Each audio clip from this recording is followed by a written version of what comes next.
Scene ఆంధ్రాలో తెలంగాణలో అదైతే ఖాయం. సార్ సార్ తెలుగు కర్ణాటక కొత్త కొత్త కాంగ్రెస్ కష్టాలు ఇప్పుడు తెలంగాణలో రేవంత్ రెడ్డి మీద బీఆర్ఎస్ పెట్టిన అఫెన్సివ్ దాడి కేటీఆర్ రోజు చెప్పడము, మొన్న ముఖ్యంగా క్రిమినల్ వేస్ట్, ఇంజనీర్ ఏం బాగాలేదు చదివిన వాళ్ళంతా క్రిమినల్ వేస్ట్ అంటాం తీవ్ర దుమారానికి దారితీసింది. మీరు సారి చెప్తారా లేదా అని కేటీఆర్ రాహుల్ గాంధీకి లేఖ రాశారు. అసలు మీ పార్టీ క్రిమినల్ వేస్ట్, మీరు దీన్ని గుర్తించకపోతే అన్న పద్ధతిలో ఆయన మాట్లాడారు. మరి ఏదో ఒక వివరణ ఇవ్వాలి కదా. అంతకుముందు ఒకసారి దుద్దిల్ల శ్రీధర్ బాబు హిట్లర్ కామెంట్ మీద ఏదో వివరణ ఇచ్చారు. ఇప్పుడు ఎట్టకేలకు నిన్న కాంగ్రెస్ పార్టీ ఒక వివరణ, వాళ్ళ ఎమ్మెల్సీ ఆయన బల్మూరి వెంకట్ ఒక రేవంత్ రెడ్డి గారు ఇంజనీర్లను కుర్రాళ్ళను ఏమో అనలేదు, విద్యా వ్యవస్థను అన్నారు, దాన్ని మీరు తప్పుగా తీసుకున్నారు, కావాలని వక్రీకరిస్తున్నారు అని ఆయన ఏదో ఒక జవాబు చెప్పారు. అంటే ఒక ఇరకాటంలో పడింది. అలాగే వాళ్ళ అధిష్టానం కూడా మీరు అందరు కలిసి పనిచేయండి, కానీ ఇలా ఎవరి దారికి వాళ్ళు పోతే కుదరదని బాగానే గట్టిగానే కొంచెం అక్షింతలేసి పంపించిన పరిస్థితి తెలంగాణలో కాంగ్రెస్ ప్రభుత్వానికి.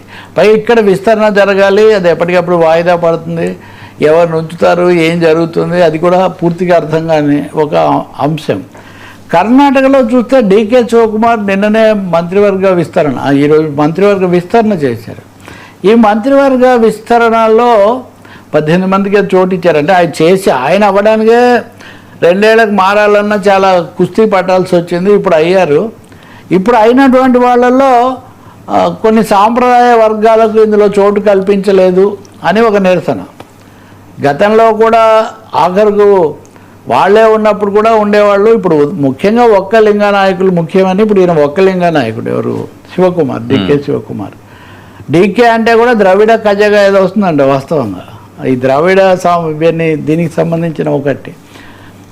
ఆయన ఎలా ఉన్నాడంటే బాగా కరోడాలాగా ఇవన్నీ చేశారు కదా, రాజీనామాలు కూడా చేస్తామంటున్నారు. మీరు రాజీనామా చేస్తే మరుక్షణం నేను ఆమోదిస్తాను అని చెప్తున్నాడు. అంటే అంత తీవ్ర స్థాయిలో నాకు అది వరకు సిద్ధరామయ్య మంత్రివర్గంలో కానీ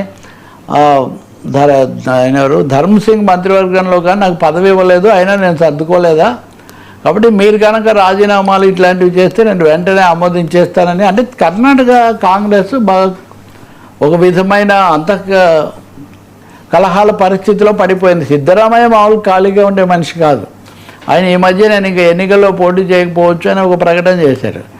సో బీజేపీ చూస్తే చాలా దూకుడుగా ఉంది. తెలంగాణలో బీఆర్ఎస్, ఈ 2 చోట్ల ఇద్దరు బలమైన ప్రత్యర్థులు దూసుకొస్తున్న సమయంలో కాంగ్రెస్ ప్రభుత్వాలు కొంచెం అంతర్గత పరిస్థితి, బయట నుంచి ఒత్తిడి కూడా తీవ్రంగా ఎదుర్కోవటం మనకు కనిపిస్తుంది. అధిష్టానం జోక్యం చేసుకొని ఒక సమగ్రమైన విధానం ఏమైనా చెప్తుందా అంటే అది కూడా పని చేయట్లేదు. సో ఇది ద్రవిడర్ కజగమట్ సార్, అదే డీకే కజగమర్, ద్రవిడన్ కజగమర్, దాని నుంచి ఆ పేరు వచ్చిందట.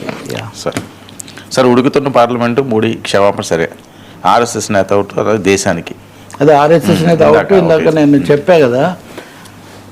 అట్లాంటిదే ఇంకోటి కూడా ఉంది, ఉడుకుతున్నదని